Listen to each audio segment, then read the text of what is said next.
Today we're going to be talking about how to avoid jet lag. I know, it's not a very trendy topic right now, but it's going to be very soon. Stay tuned. Stay tuned.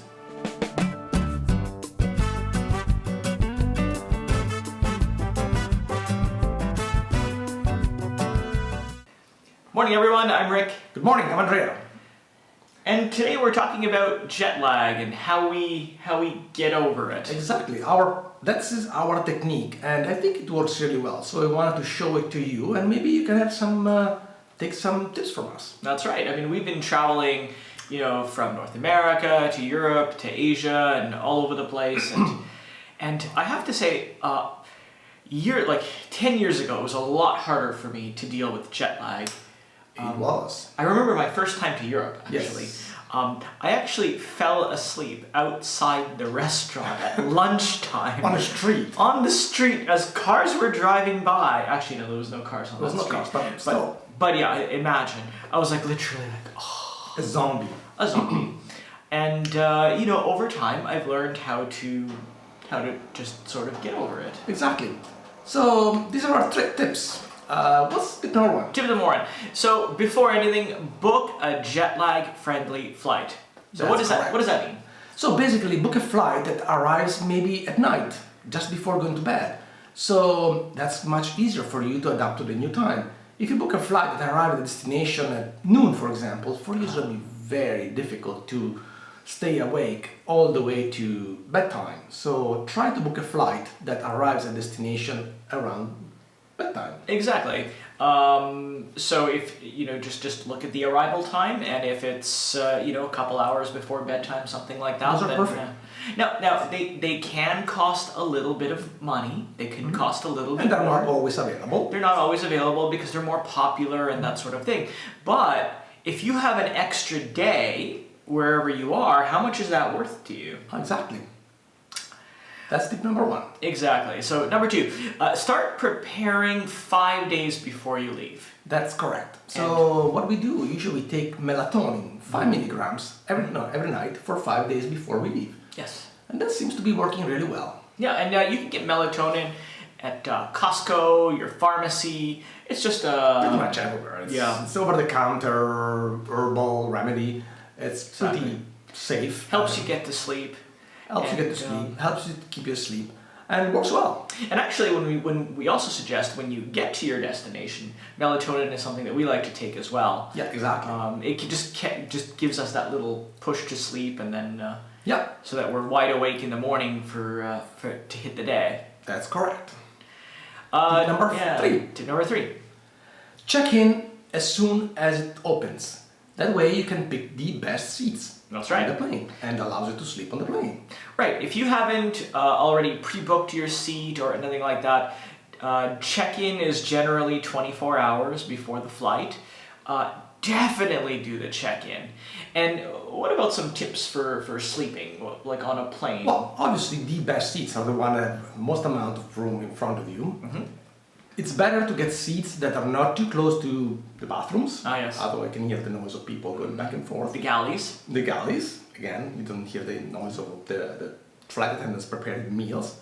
And try to book a seat where you have some room. Maybe book, if the two of you traveling, book one seat, one window and one aisle. So chances are the middle seat might be empty for you. Especially these days, post-pandemic. With flights being, only 30 or 40% occupied, this is definitely a good trick. Yeah. Because you'll most likely have that free seat. But even in normal times, you one books the aisle, one books the window. Chances are, you might if the flight is not 100% sold out, you might get lucky and get the middle seat empty. Exactly. Another thing I like personally is to book the aisle seat because, well, first of all, I have long legs, so that allows me to stretch a little bit more. And second, if I need to go to the bathroom, I don't have to wake up everybody. That's right. Go to the bathroom. But if they need to go to the bathroom, then they need to go to the bathroom, they have to go over me. So that's the trade-off. There's no perfect scenario. Number 4. The day of the flight. The day of the flight.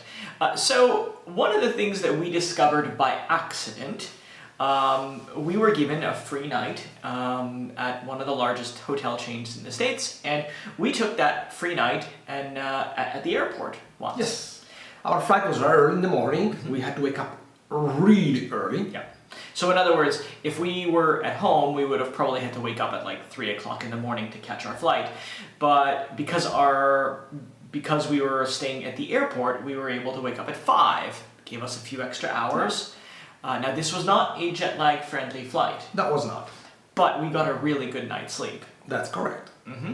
So consider staying at the airport. Yeah, if you live far away from the airport, that's a good way to don't waste a day traveling to the airport. That's right. Another thing is like wear comfortable clothes on the plane. So pack something in maybe your backpack or in your carry-on with something very comfortable you can wear on the plane. So you can move around. Stretch. I love putting on my pajamas when I get on the plane.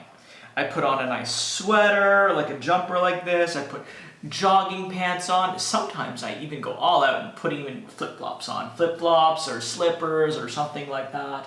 He does. That's true. And keep in mind, planes usually are quite cold, so wear like warm clothes, like a sweater or a nice hoodie like this.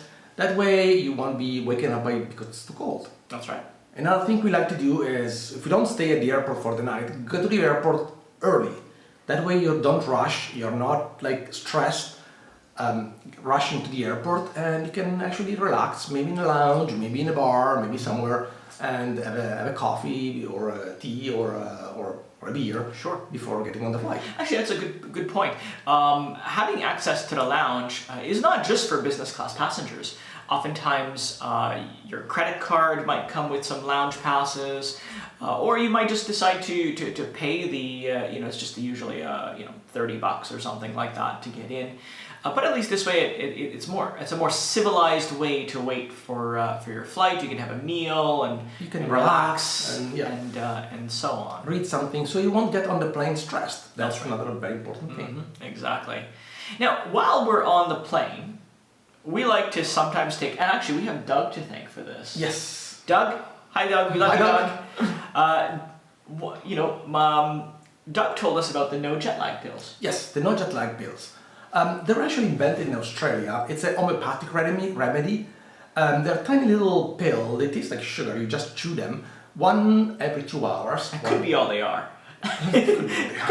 Who knows? But they work magic. I was not expecting it, but they work really well. And you chew one every 2 hours while you're awake on the plane and help you to get over the jet lag. That's right. Very well. And you can buy them at any health food store or on Amazon. Yeah, they're very easy to find. Exactly. Another thing that's very important on the plane, in my opinion, is try to limit the amount of booze you drink. Pressurized air on the plane makes you interact with your alcohol consumption. So, in other words, 1 drink in an airplane equals 2 drinks on land. And that's like a 2 for 1. Yeah, exactly. But that might give you some trouble getting over the jet lag. Yeah. Another thing, don't drink any coffee while on the plane. So you can sleep on the plane and that helps you get over the jet lag. That's right. Speaking of which, if you're on a long flight and you have the opportunity, I think you should have a nap at the very beginning. At the beginning of the flight. Beginning of the flight, as much as possible. Even if they're bringing food and whatever else, put those earplugs in, put the mask on your face. Yes. On your eyes. On your eyes, not just on your mouth. Different mask. Different mask, exactly.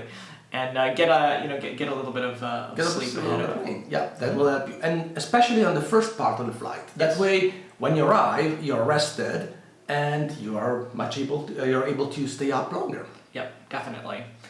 And after landing, so once we've landed, yeah, we have to try to stay awake as much as you can. So avoid naps as much as possible because those are gonna mess up your system. And it's going to take you forever to go back to normal. So try to stay up till 9:30, 10:30 if you can. Usually we go for a meal, try to have a coffee, and that way it's easier to get over the jet lag. Sure, no, that makes a lot of sense. I remember when we went to Hong Kong for the first time. Yes. Actually, that was probably the perfect flight. That was literally the perfect flight. Yes. because we left Vancouver, I think it was around dinner time, it was around 6 o'clock. It was around lunchtime, at 12. So we left Vancouver around 12 o'clock in the afternoon, and we arrived in Hong Kong, I think it was like 7 or 8, PM, something like that, It was perfect. local time. We got to our hotel, we did all of that sort of stuff, and We then took a shower, and then we went for dinner. we went exploring. We were back at the hotel by 10 o'clock, and Yeah, and the morning after, we're wide awake and Morning ready to go. 20,000 steps later. I know. Another thing, if you wake up in the middle of the night when you arrive, take another melatonin. That will help you to go back to sleep and try to catch up with your sleeping pattern. Exactly.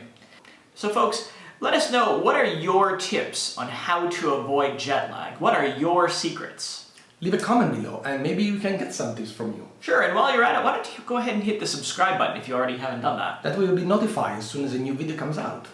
Alright guys, Thank you so much for watching. thanks for watching, take Bye. care.